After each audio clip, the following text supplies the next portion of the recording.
Hello guys, welcome to backend series. तो अभी हमारा चैप्टर 3 है। तो इसके अंदर हम यहाँ पर नोड जेएस का पहला प्रोग्राम रन करने वाले हैं। तो अब इससे पहले वाले वीडियोस के अंदर हमने यहाँ पर नोड जेएस के इंट्रोडक्शन वाले पार्ट को कवर किया था। उसके बाद हमने यहाँ पर नोड जेएस को इंस्टॉल और सेटअप किया। तो अब हम यहाँ पर नेक्स्ट स्टेप में जाते हैं और हम यहाँ पर नोड जेएस का पहला प्रोग्राम यहाँ पर रन करेंगे। तो पहले मैं क्या करता हूँ, मैं यहाँ पर एक फोल्डर को क्रिएट कर देता हूँ। ओके, और इसका मैं नाम लिखता हूँ सर्वर।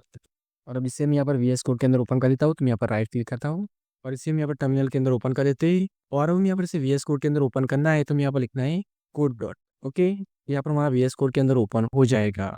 तो इसके अंदर मैं यहाँ पर एक फाइल बना देता हूँ और यहाँ पे मैं लिखता हूँ server dot G S. Okay, और अब यहाँ पे मैं कंसोल लॉग करता हूँ और यहाँ पर मैं लिखता हूँ हेलो। तो इसका भी यहाँ पर आउटपुट देखना है, तो मैं क्या करना है कि पहले मैं यहाँ पर टर्मिनल को ओपन कर देता हूँ और अब यहाँ पे लिखना है नोड और उसके बाद यहाँ पर फाइल का नाम लिखना है। तो यहाँ पे मैं लिखता हूँ सर्वर डॉट जी एस। तो देखो यहाँ पर इसका आउटपुट दिखाई दे रहा है और यहाँ पर हेलो प्रिंट होकर यहाँ पर आ चुका है। ओके, तो इस तरीके से यहाँ पर नोड जेएस का जो कंसोल लॉग होता है वो हम यहाँ पर टर्मिनल के अंदर देखने को मिलता है। अब देखो, मुझे यहाँ पर विदाउट फाइल यहाँ पर कंसोल डॉट लॉग करवाना है, तो वो भी मैं यहाँ पर करवा सकता हूँ।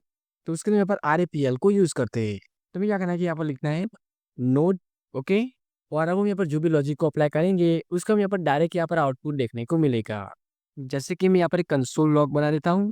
ओके, और इसका यहाँ पर लिखते हैं हेलो। ओके, मैं यहाँ पर लिखता हूँ हेलो। तो इसे यहाँ पर चलाएंगे तो यहाँ पर इसका आउटपुट यहाँ पर देखने को मिलेगा। देखो यहाँ पर हेलो प्रिंट होकर आ चुका है। उसके देखो मैं यहाँ पर कुछ और लॉजिक अप्लाई करता हूँ, तो यहाँ पे लिखता हूँ 5x2। देखो यहाँ पर इसका भी आउटपुट देखने को मिल रहा है।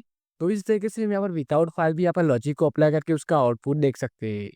ओके, अब देखो जैसे हम यहाँ पर फ्रंट एंड के अंदर यहाँ पर पैकेजेस को यूज़ करते हैं, उसी तरीके से हम यहाँ पर बैक एंड के अंदर भी यहाँ पर काफ़ी सारे पैकेजेस को यूज़ करते हैं।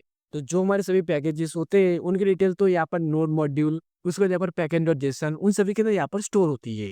पर यहाँ पर तुम्हारे पैकेज डॉट जेसन और हमारे नोड मॉड्यूल का फोल्डर यहाँ पर कुछ भी नहीं है। तो इन सभी को हम यहाँ पर लाने के लिए पहले हम यहाँ पर फोल्डर का सेटअप करना पड़ता है। तो पहले हम यहाँ पर इसके अंदर से एग्जिट करते हैं, तो यहाँ पर कंट्रोल C दबाना है, एक और बार दबाना है। ओके, तो पहले में क्या करना होगा कि इस फोल्डर को हमें यहाँ पर इनिशियलाइज करना होगा। तो यहाँ पर लिखना है npm init। ओके, उसका देखो मैं यहाँ पर पैकेज का नाम पूछ रहा है, तो हम यहाँ पर एंटर कर देना है। इसके यहाँ पर वर्जन पूछ रहा है, तो हम यहाँ पर सिंपली एंटर कर देना है। इसके बाद आप यहाँ पर डिस्क्रिप्शन के अंदर यहाँ पर जो भी लिखना चाहे वो आप यहाँ पर लिख सकते हैं। फिलहाल के लिए मैं यहाँ पर ब्लैंक ही रखता हूँ। ओके, और सिंपली मैं यहाँ पर एंटर एंटर कर देते हैं। ओके, तो देखो हमारी पैकेट डॉट यहाँ पर आ चुकी है, पर अभी हमारा यहाँ पर नोड मॉड्यूल नहीं आया है। तो यहाँ पर लिखना है npm i। ओके, तो हमारे यहाँ पर पैकेट लॉग डॉट जेसन यहाँ पर आ चुकी है, पर अभी भी हमारा यहाँ पर नोड मॉड्यूल का फोल्डर नहीं आया है, क्योंकि अभी तक हमने यहाँ पर कोई भी पैकेजेस को इंस्टॉल नहीं किया है। ओके, अब एक और बात देखो, हम यहाँ पर पैकेज डॉट जेसन के अंदर जाते हैं, तो देखो यहाँ पर टाइप में यहाँ पर लिखा है कॉमन जेएस। देखो जैसे हम यहाँ पर फ्रंट एंड के अंदर यहाँ पर इम्पोर्ट एक्सपोर्ट स्टेटमेंट को यूज करते थे, उसी तरीके से जब हम यहाँ पर कॉमन जेएस को यूज करते हैं तो उस केस में यहाँ पर रिक्वायर को यूज करना होता है। फॉर एग्जाम्पल देखो, हमारे जो नोड जेएस होता है ना, उसके अंदर यहाँ पर काफी सारे मॉड्यूल्स होते हैं। तो मॉड्यूल्स के बारे में यहाँ पर नेक्स्ट वीडियो के अंदर बात करने वाले हैं। पर फिलहाल के लिए मैं आपको एक मॉड्यूल के बारे में समझाता हूँ। तो एक मॉड्यूल होता है जिसका नाम है यहाँ पर fs। तो मैं क्या करता हूँ, इसे यहाँ पर इंपोर्ट करके दिखाता हूँ। तो यहाँ पर लिखना है कॉन्स्ट fs इक्वल टू, उसके बाद में यहाँ पर लिखना है रिक्वायर। ओके, उसके बाद में यहाँ पर पैरेंथेसिस बनाने हैं और अब इसके अंदर यहाँ पर मॉड्यूल या पैकेज का नाम लिखना है। तो यहाँ पर fs को यूज करने वाले, तो यहाँ पर लिखता हूँ fs। ओके, तो कॉमन जेएस के अंदर यहाँ पर इस तरीके से यहाँ पर पैकेजेस या मॉड्यूल को यहाँ पर इंपोर्ट करते हैं।